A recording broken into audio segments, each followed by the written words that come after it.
tattoo on my arm. And he has a bottle and bond tattoo. That's the real story. The man is very passionate about what he does. He alone started the hashtag Stay Bonded.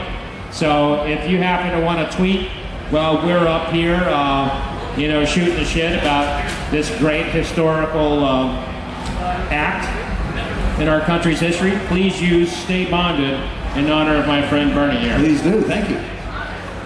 So I want to take you back to why Bottle and Bond Act is extremely important for our country's history. After bourbon kind of becomes a known commodity or a known piece for people to consume, someone starts copying it. Someone starts doing other things to it. There were these people called rectifiers. Back in the 1800s, the distillers did not actually bottle their own whiskey. They sold it to wholesalers who would then do things to it, or would sell it to other people like retailers who would add things to it so they could make a stronger profit off of the whiskey. So, now, this is what I've been told on the streets, but when you buy drugs on the streets, sometimes people will add baking powder or something like to cut it, right? So is it always about drugs with you that it comes back to? Yes, it always does come back to drugs. But it cuts it so the drug dealer can make more money, and as we saw on The Wire, that's not always a good thing if you're the drug dealer. You end up hurt. But my point to that is that was done in American whiskey.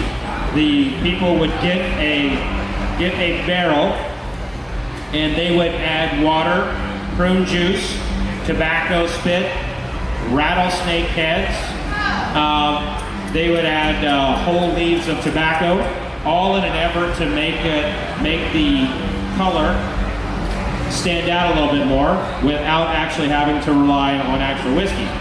Congress at one point studied it and learned that only about 50% of the bourbon that people were purchasing was from real bourbon. The majority of it was rectified with a lot of things added to it. So if you were to travel back in time to say 1875 to 1885, it's very likely that what you tasted in bourbon was not bourbon, but more grain neutral spirits, vodka, with coloring added to it with just a pinch of real bourbon. In fact, this was so common that there were books written about how to imitate bourbon. And so you had entire communities developed around rectified whiskey. Now there's some brands that are still on the market today that started out as rectified whiskey. Not all rectified whiskey was bad, but anyone ever heard of a brand called Pappy Van Winkle? Yeah? Old Rip Van Winkle was originally a rectified whiskey. And that's not the only one. There's a brand out there called Duffy's Pure Malt Whiskey.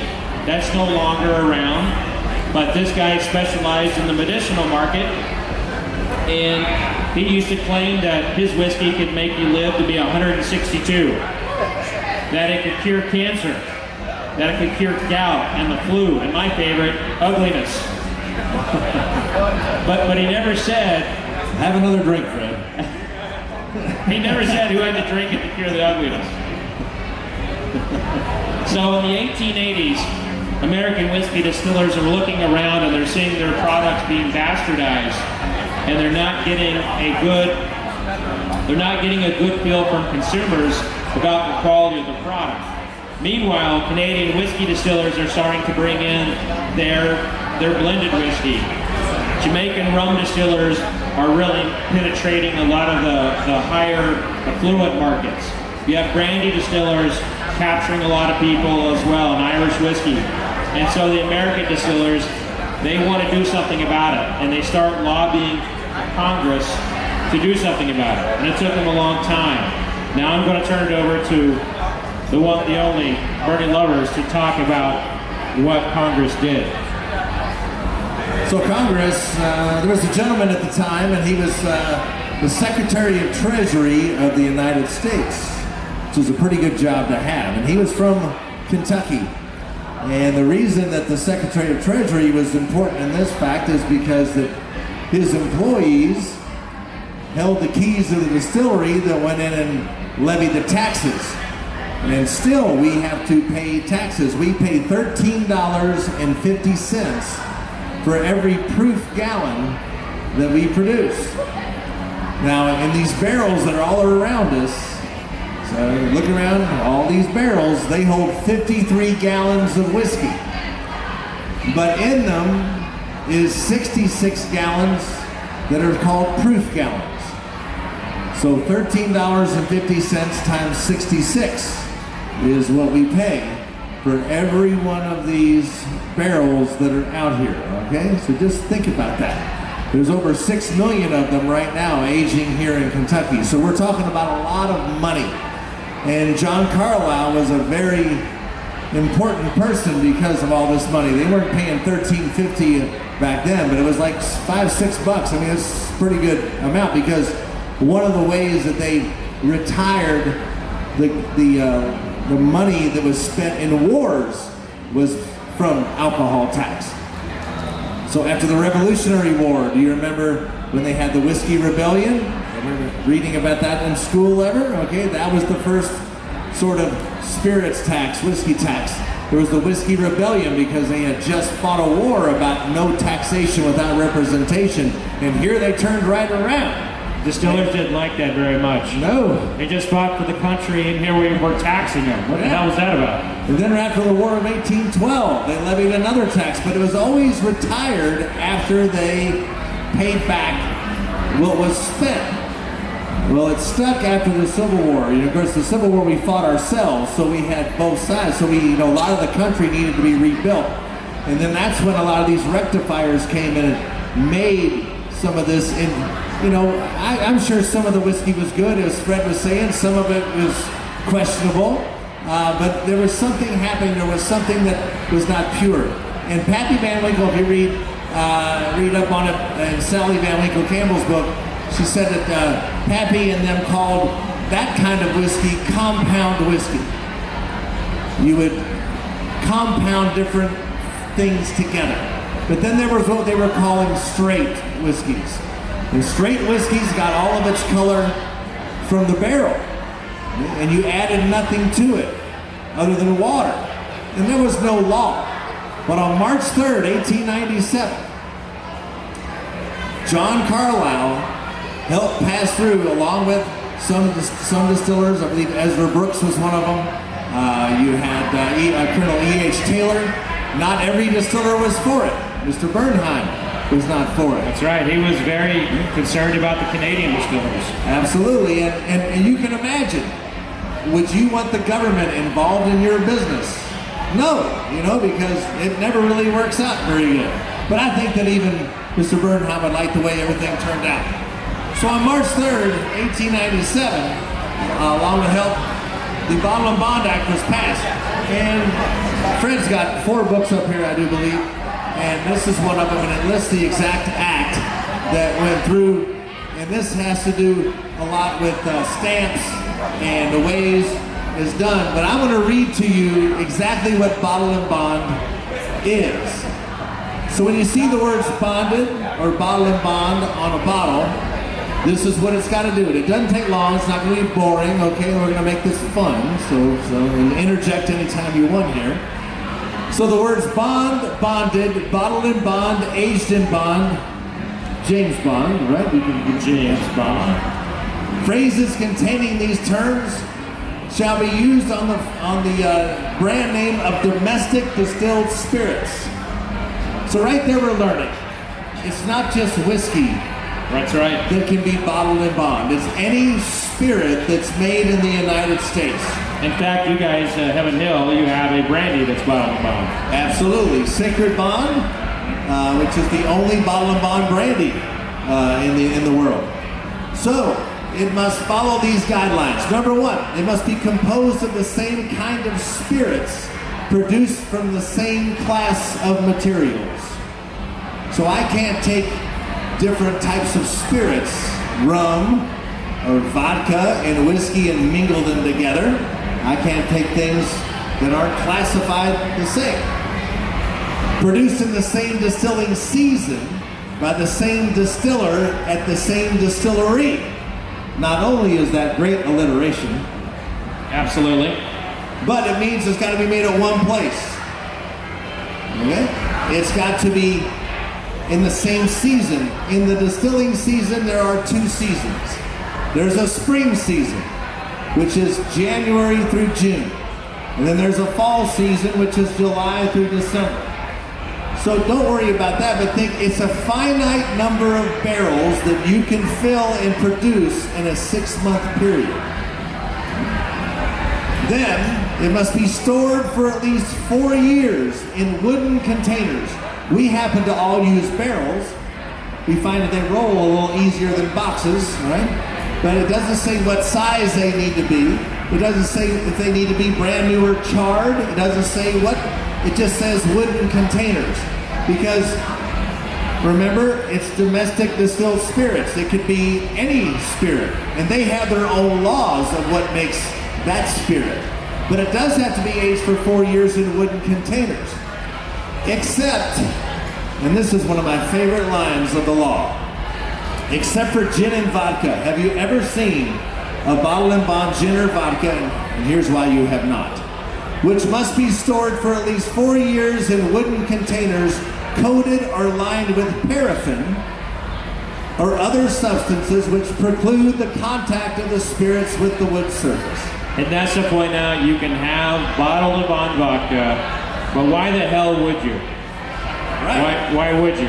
And I gotta love that law because you know that the whiskey producers said if we gotta wait 4 years and put our products in a wooden container, you all gotta wait 4 years and put it in a container. That's so cool.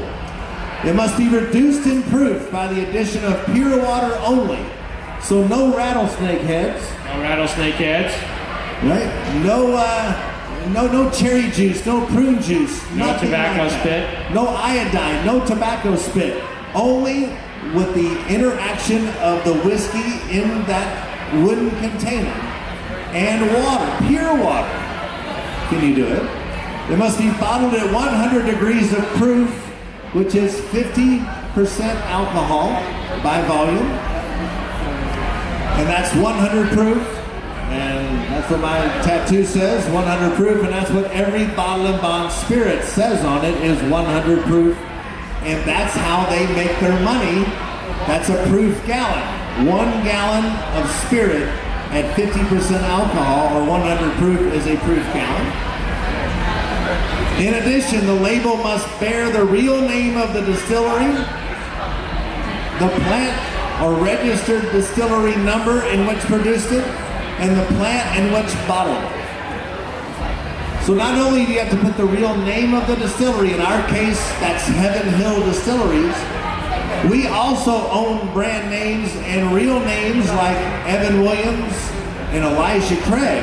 So that might be confusing if you see 2 or 3 different names on a label or different labels, but we still own them. I don't know if that makes sense or not, but you can still own them. But what really gets it down is the distillery plant number. And our distilled spirits plant number at Heaven Hill is DSP, Distilled Spirits Plant, KY, because we're here in Kentucky, and 1, because we're the best. No, that's not why, but it's a very good place. 1, because that is our number. Mr. Bernheim really wanted to have DSP KY1, so he got in line first after Prohibition and got that number, but that's our number. So it's on every one of our bottles, so it's total transparency. You know, it's at least 4 years old. You know, it's exactly 100 proof, so it's got you're guaranteed a good age, you're guaranteed a nice strength, and you know who made it and where it came from. And that was the first consumer protection legislation in the history of the United States, March 3rd, 1897. 9 years before we cared about the safe labeling of our food, of the Pure Food and Drug Act of 1906. And vaccines. And vaccines, we cared more about the quality of our whiskey. So God bless. And Bottle and Bond Act. Let's put that in perspective for a moment. I want you to think about going to the grocery store. You see USDA certified everywhere. You see all of these different types of certification, all the way up to organizations, to the government. And it all started with American whiskey producers fighting for you and your desire to have a good, pure whiskey. Now, some years later, a bunch of assholes would overplay their hand with medicinal whiskey and would actually use the word pure far too much. And so now, when you go to look for a bottle, you will not see pure whiskey anymore. Queuing you up for the Pure Food and Drug Act or whatever you're ready to talk about. So after that, I was going to talk about these prescriptions. So that meant 1897 until Prohibition started, which was in 1920. And it took several years for people to really understand what bottle and bond was. But people started advertising it. People started, educating their consumers what bottle and bond was. And on every bottle, even today, if you get our Evan Williams bottle and bond or Rittenhouse bottle and bond, no matter what it is, a lot of them will say, under the supervision of the United States government, because it's a government law.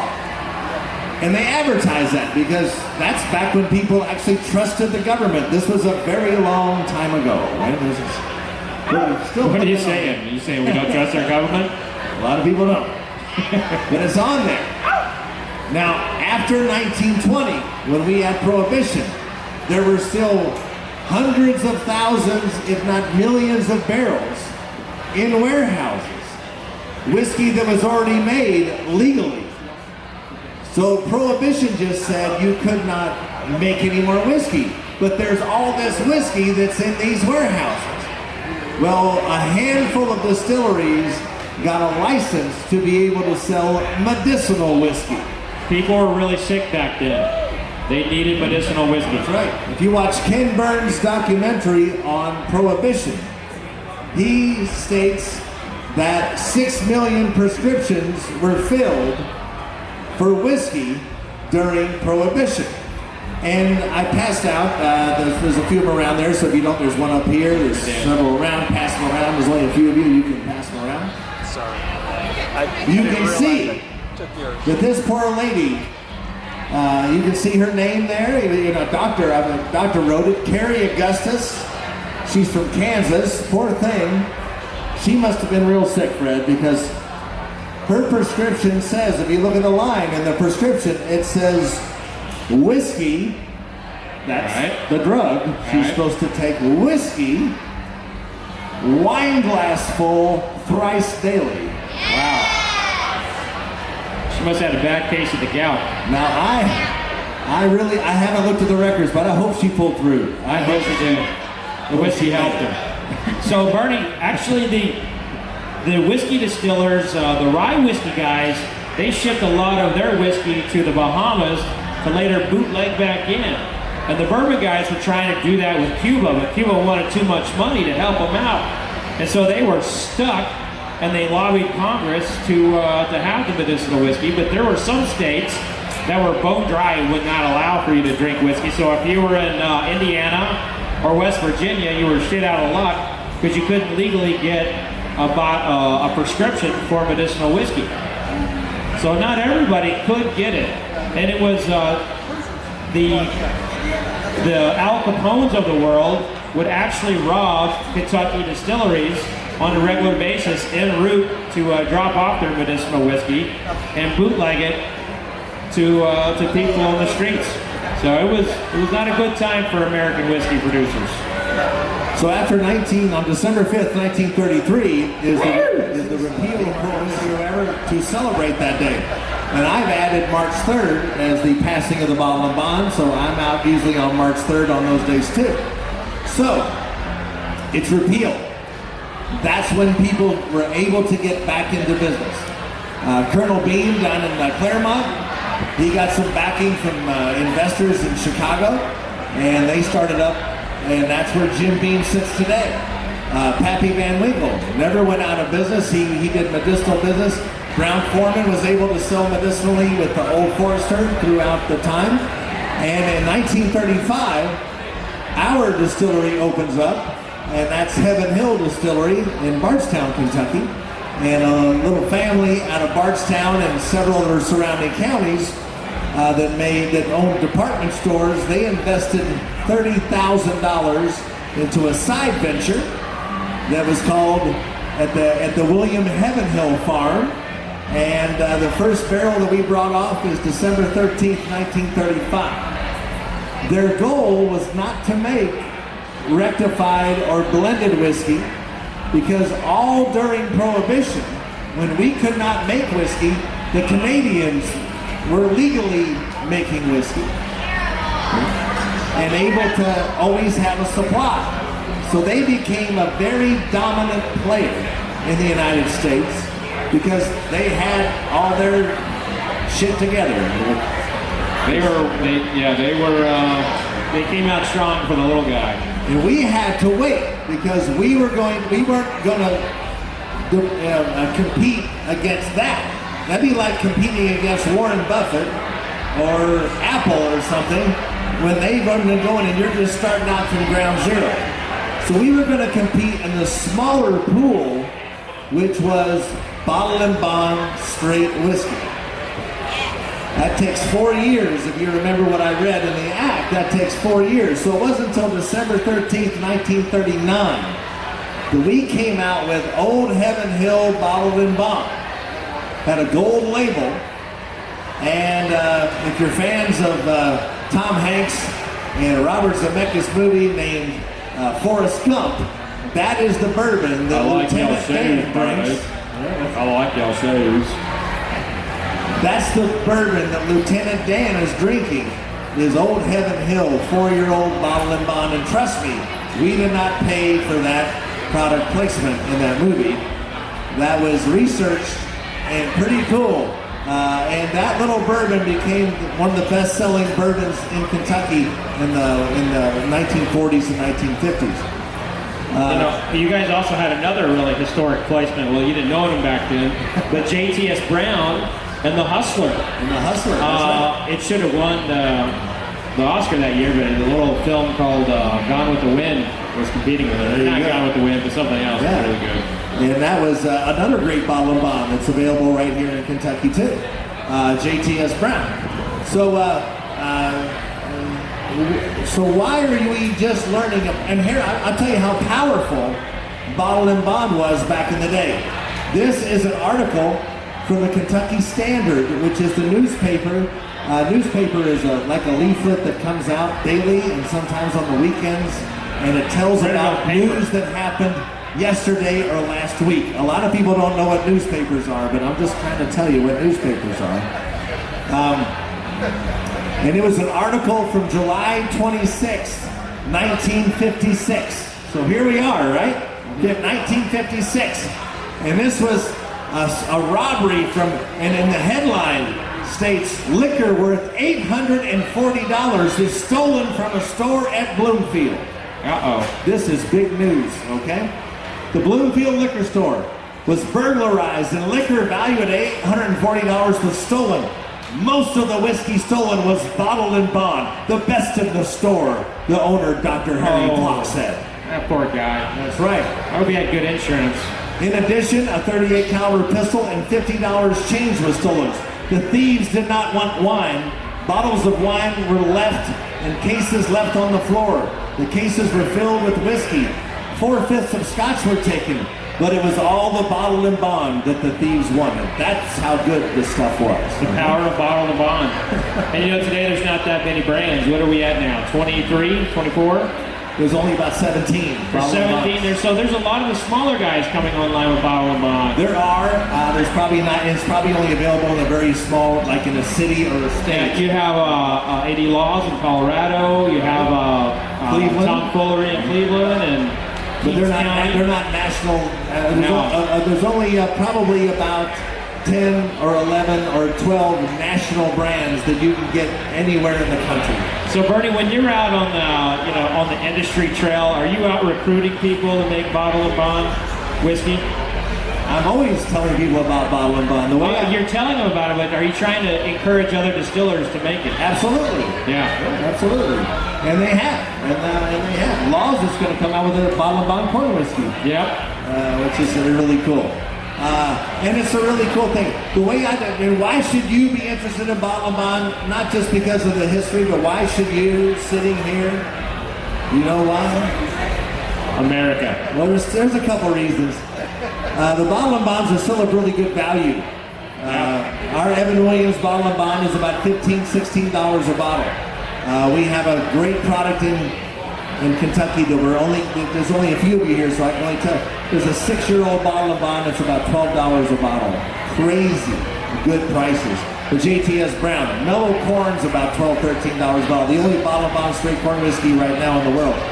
But, so when you think of words on labels, Kentucky straight bourbon whiskey, those are words that Fred writes about and talks about, words that mean something by law. You have to earn a certain degree, a certain percentage of grains. You have to use certain types of barrels and woods to do that. So those are badges that you wear on your chest with honor, kind of like a Boy Scout earning badges or a military man or woman earning a medal. If you're a sharpshooter in your unit, not everybody gets the medal that says that they're a sharpshooter. You only get that if you demonstrate your skill and are able to then win that medal. So you have to, those words, Kentucky straight bourbon whiskey. Then there's Bottled and Bonds.